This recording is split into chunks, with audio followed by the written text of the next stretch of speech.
Okay, I'd like to call the Apache Junction Water District meeting for June 18th, 2024 to order and request all cell phones be set to silent. Roll call. Chairman Wilson, Yes. Vice Chairman Schroeder, Here. Board Member Cross, Here. Board Member Heck, Here. Board Member Johnson, Here. Board Member Nesser, Present. Board Member Soller. Here. You have a quorum. Thank you. Agenda items, approval of minutes for the May 10th, or 7th, 2024 special meeting. Do I have a motion for the approval of the minutes? Mr. Chair, Yes. so moved. Second. Moved and seconded. Roll call. Board Member Soller, Yes. Vice Chairman Schroeder, Yes. Board Member Nesser, Yes. Board Member Cross, Yes. Board Member Heck, Yes. Board Member Johnson, Yes. Chairman Wilson. Yes. Motion passes unanimously. Thank you. Presentation, discussion, and public hearing, consideration of resolution number 2024-008.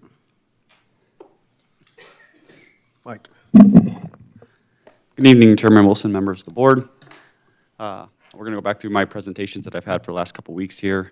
Nothing's changed in our budget from our tentative budget. So we're going to go through consider your adopting estimated estimates and expenditures for Apache Junction Water District for fiscal year 24-25 and declaring such action shall establish Apache Junction Water District's fiscal year of 2024-2025 budget. Sorry it's a little small here, just want to go through some of the things that we discussed last time. We're requesting this year, and the manager approved a $13.8 million budget that you guys approved in our tentative budget. We'll be pulling some out of our reserves, some of our restricted funds here, but most of it will be coming from our operating revenues. As you can see here, we have several sources, so we have our operating revenues plus our reserves. Roughly about $8 million in service charges, so those are just general water bills and operating the system. Then we have some grants that we applied for, and that's also some miscellaneous investment earnings. So roughly about $13.8 million revenue source stream that we have. And then will be our expenditures. We'll match that for operating revenue of roughly a little under $6 million. And then some of our debt services that we funded the water treatment plant with back in 2013-14. We have those debt services we're paying off, and then some capital outlay as we expand and new subdivisions come in that we'll be spending some dollars on also. We always have a contingency in here just in case we have a well failure or a filter failure or something comes on of roughly about $500,000. So we do budget for that each year. And then we'll be taking $1.2 million out of reserves to finish our funding of roughly $13.8 million. And then I'll go over some of the major projects that we have in this budget. We're looking at replacing a coating and a backwash tank at Superstition Vista's area water treatment plant, roughly $250,000. We'll be installing a security system at our Superstition area water plant, roughly about $75,000. This is a continuation. We have a security system at our booster station number 1. Our booster station 3 will have one. We have one here, and then the last one we'll be doing is booster station 2 in later years, but not currently. We're going to design and replace and improve booster station 2 for roughly $2 million. We're working through that process. And then we'll be also looking at designing and figuring out office space for the water district in the near future. As the city and the district grows, we're outpacing the size of the building here, and we'll look to how we fund that and work through that process. That's not happening next year, building a building. It takes probably 2 to 3 years to get something like that done, so this is just starting that process to see what we need to have out there. We'll be installing radios on all of our meters of our existing customers that we received a $1.1 million WIFA loan for, or WIFA grant, sorry. We are still moving forward with our install of a new aqua storage and recovery well of roughly $2 million. And then we're going to construct our advanced water purification trailer for roughly about $1 million. We do have some other projects we're working on that you guys are familiar with. We have the Salt River project for the Verde River sedimentation mitigation. We're in year 3 of a 4-year study to see how much that's going to be to fund that project and go through all the environmental impact analysis with SRP in 22 other cities. Then we also have our non-Indian agricultural water, which is CAP water that we received, 817 acre feet, and we financed that over 5 years, and we're in year 4 of that financing. Our maintenance fees for Central Arizona project for operations and maintenance fees for delivery of our CAP water is roughly $1.3 million this year. So we're taking all of our CAV water, whether we take it for domestic service, irrigation, storing it in the ground for future. If we have shortage on CP, we can pump it back out. We're making sure that we have a resilient water source for the future also, using all those resources we currently have. So we have balance and access. We talked earlier, our revenues and expenditures. We're trying to keep them reasonable. This will come up a little bit later with our rates and also our revenues and expenses as we go forward. So we're trying to make sure that we're not getting too many revenues and we're not spending too much at the same time so we can keep a balanced budget. Any questions on budget so far? Yeah, I have a question. Okay. It kind of just hit me, and I don't know if we've ever discussed it, but on the last screen, where you're talking about one of the expenditures, the first one, the $100,000 for the sedimentation mitigation project. Does Arizona Water share in any of this? Or is this just, I mean, it's going to affect everybody. So, So it- they're one of the 22 other entities Okay. that are part of this study. So they're taking part of that. They did receive more allocation than the water district. They have a larger CAP supply, and how we did our analysis, they have a bigger customer base, but they are part of that study Okay. too. But it is going to be for residents here in Apache Junction, but not Yeah. for the water district. okay, thank you. Yes. So Mike, is it then the plan to have the water trailer constructed and up and running this year? Is that the goal? So this trailer, yes, would be up and running by the end of the following 24-25 fiscal year. So that's Okay. what we're budgeting for. But yes, it'd be running up at, we're hoping probably springtime, so we can make it out to some of the events we have here in Apache Junction, Blues and Brews, Lost Dutchman Days, different things, so we can have it out there so we can start Very educating the anxious public. to see how we can present this to the public. Yeah, it'll be very interesting. Okay. So, Any other questions? Okay. So, excuse me. Do I have a motion on resolution number 2024-008? Mayor, can we open this up for public hearing? public hearing? All right, so that's the next one down, okay. Presentation, discussion, and public hearing, consideration of resolution number 2024-009. Both public hearings. They're both public hearings. This is wrong. Okay, so I need to open public hearing for 2024-008.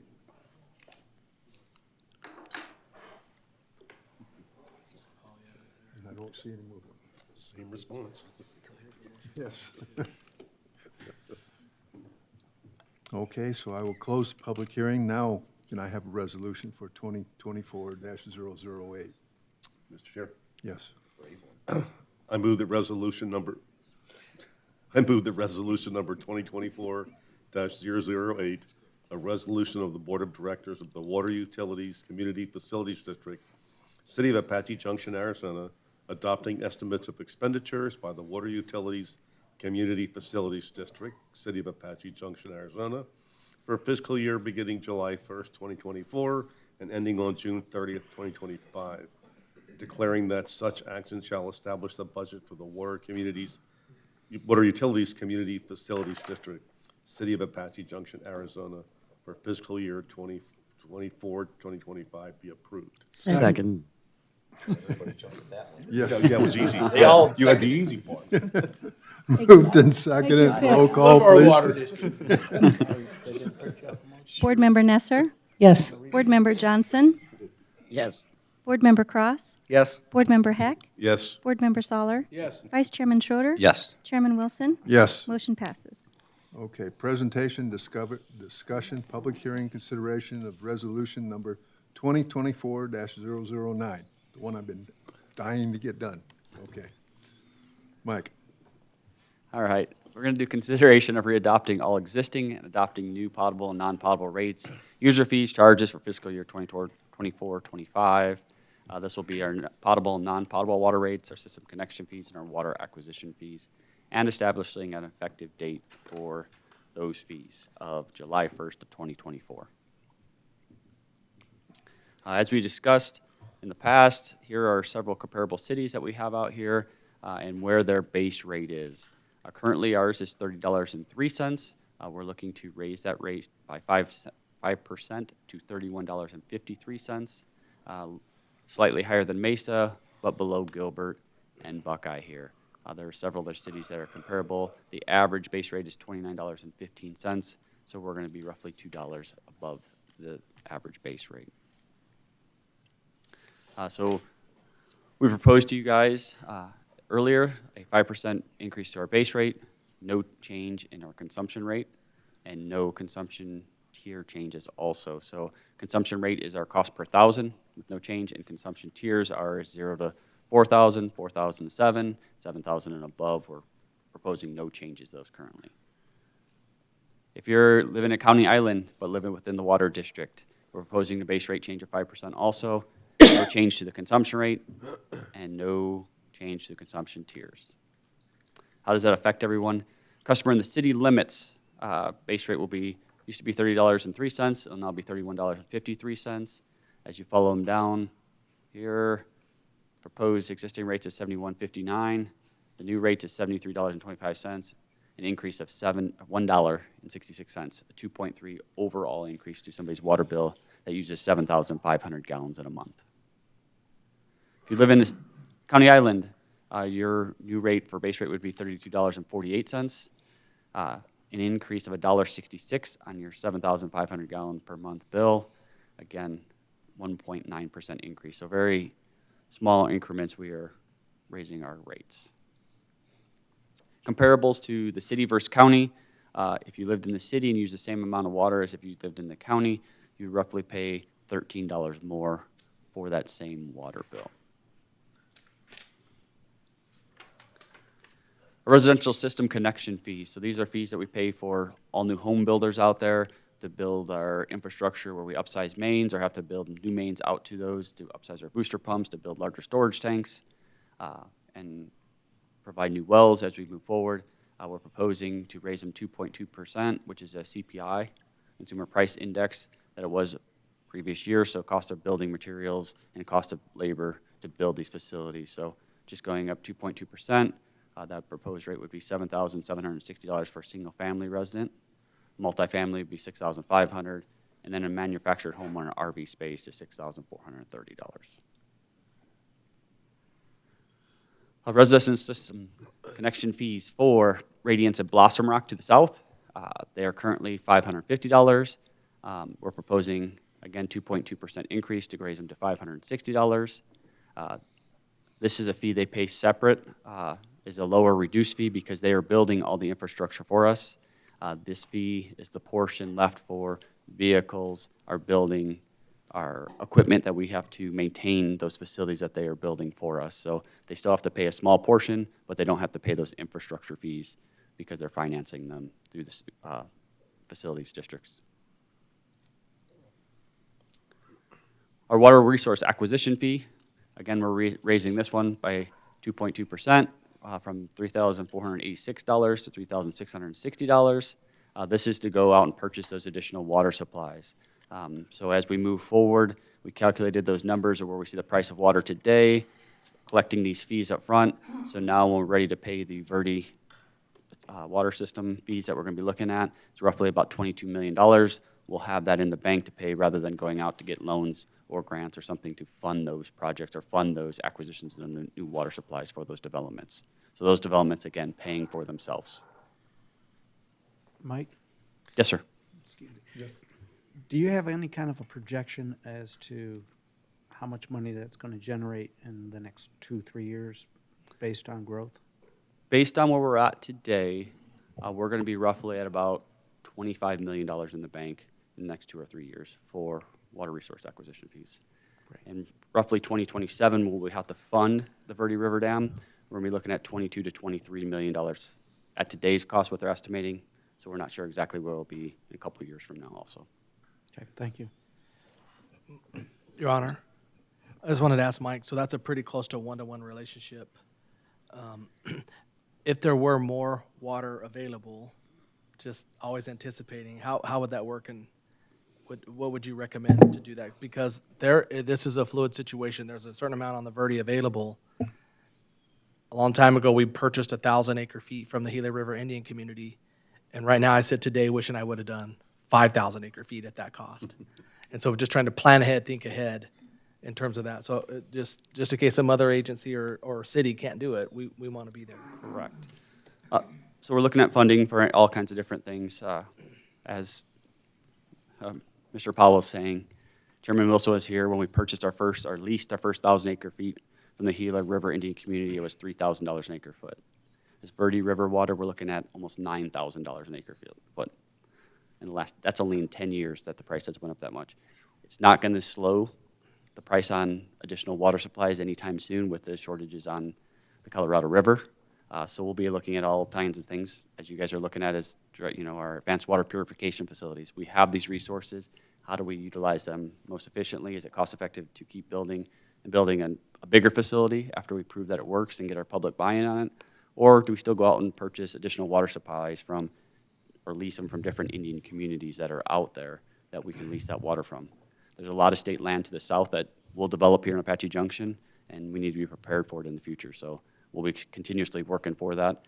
As you guys are aware, this project's already 3-4 years into it. We talked to SRP roughly 2 years before the project even started. So we're 5 years into a project. We'll be lucky if we get water by 2034, so another 10 years. So we're thinking that 10, 15, 20 years out on water supplies, and that's what we're always looking at. Thanks, Mike. Yes. Another question, Mike. With the consideration with the Verde River and the Bartlett Dam, with the two reservoirs, it's Bartlett and Horseshoe? Is that right? So the big problem is the amount of sedimentation that's gone into those reservoirs over time, right? Is that correct? That's correct. So is there any way to remove that, to pull that sedimentation out? So that's how the project That's part of the started. project? They looked at removing that sediment and how much it would cost and what will we do with all those spoils of dirt? Where would you put those? There's a higher environmental impact if we relocated those soils that came out of the Horseshoe Dam. And that dam truly doesn't withhold water like a reservoir. It's more of a stormwater retention. It comes in there, slows it down for Bartlett, and that's why all the sediment's in that structure. They're going to continue using that structure as that, but looking at other options as it gets fuller, do we flush water through it faster to move some of that sedimentation downstream through Bartlett also? So we're looking at different options of how we remediate some of those things. So we're working through some issues as part of that bigger project too. We could put up a border wall. Yeah, so it is a big concern. They looked at all kinds of dredging and different things. That's part of the project we've been working on. Good, okay, thank you. Mr. Chair? Yes. Like, I got a question. I was approached by somebody who asked me to ask you this question. So, we are one of the highest rates in the valley. Yes. But yet our population, compared to the others, are quite lower. Is this a matter of, because of the smaller population, we need to keep these rates up to be able to keep up with the inflation and everything that's changing? Or is this a matter of getting ahead of the curve, so when we start getting the 6,000-7,000 people down south, that we're on top of things and we're able to provide better coverage for them? I guess we're talking about two different things here. Are we talking water resource acquisition fees and Well- system connection fees, or just rates? Just rates, just rates. I just wonder if they go hand in hand in a way. So on the rate side, yes, since we're smaller, we don't have that larger population to spread out our costs over. And over time, we decided to go with surface water treatment. It's not the cheapest option out there. As you can see, Gilbert's going up, Mesa's going up. The ones that have surface water treatment, because of our CAP supplies and Colorado River supplies, as those prices shoot up, everybody else is going to be keeping up with us, right, and keep going forward and building these plants that have to treat more things or reduce water, but you still have that plant that you got to maintain and everything. So those costs are going to continually grow. As we grow, I believe we're going to become closer in their rates, but currently we're at 4,500 connections compared to a Mesa at probably 200, 250,000 connections. Right. So, I mean, historically, has the rates ever gone down? If we had 10,000 people, will that offset to bring the rates lower? We'll probably have to go out and do a study as we gain people to the south to understand how that affects our rates and what's happening out there. I would imagine they may not go down, but they may stabilize where we don't have to raise them. When I first got here, and Brian Paul was here, we raised them 13 to 26% one year, and then we had a whole room full of people in here. So we try keeping them pretty stable and doing this, 2-3% each year and slowly incrementally bring it up rather than, as you'll see, Arizona Water Companies ask for, I think, like a 24% increase in their rates. I don't think we want to do that if we wait 5 years and then just start jumping on these rates. I would rather slowly ramp them up, and that was the recommendation from our consultant when we did it last time. So, but as we go in the future and look at some of the new development that's happening with more customers, I'm sure we're going to need to go back in for a rate analysis again to make sure that we're following that same path. Thanks, Mike. Chairman? Yes. Mike, that's similar concerns. I've had people reach out and, we're a community that isn't on the higher end of the financial scale when it comes to our residents. A lot of them are on fixed incomes, and, that rate doesn't go up very often or very high. Correct. So I want to make sure that we aren't getting ourselves into a position where a lot of our residents are priced out of the market and priced out of our community and have to move. Right. I know since I've been here in the last 10 years, we have a lifeline rate, we call it. It's at $3.88 is your first 4,000 gallons. That has not changed in the last 10 years. I'm not sure how long it was here before I was here. Okay, good. Thank you. So at some point, the policy, we could look at that lifeline rate in terms of what that is and what the impact that would do to the rates. That's been something the councils, or the board has always said, just keep it at that rate that hasn't changed. Or even the number of gallons. How much is it, the first 4,000? Mm-hmm. We've always kind of said you need 4,000. Right. Yeah. So, Yeah. yeah, I mean, I suppose if everybody lived off a 500-gallon tank for 2 months, they would learn quickly how to conserve water. Yeah. And that's what our tiered structure is for, is to try keeping people to reduce it. But obviously, there's a certain portion of water that you have to use every month or bathing and doing certain things. So we try keeping that basic needs to a low. Any other questions? Don't see any. Okay. I will now open the public hearing. Would anyone like to be speaking on this item? Don't see any movement. Any Took up addition? 24%, there'd be a whole lot of people running up. Yes. Well, put it this way, I was here when they had that, and there was a lot of people that came Yeah. forward who were very upset. And we didn't want to go back there and redo that again. No point. Any additional discussion from the board? I'll close the public hearing, and I'll ask for a motion for resolution number 2024-009. Your Honor? or Yes. Chair? I move that resolution number 2024-009, a resolution of the Board of Directors of the Water Utilities Community Facilities District, City of Apache Junction, Arizona, readopting all existing and adopting new potable and non-potable rates, user fees and charges, service connection fees, and water acquisition fees for fiscal year 2024-2025, and establishing an effective date be approved. Second. Moved and seconded. Roll call. Board Member Cross, Yes. Board Member Nesser, Yes. Board Member Soller, Yes. Board Member Johnson, Yes. Vice Chairman Schroeder, Yes. Board Member Heck, Yes. Chairman Wilson. Yes. Motion passes, Your Honor. District Manager's Report. I have no report, Your Honor. District Director's Report. I'm going to answer another question on those rates as I'm just sitting here thinking about it.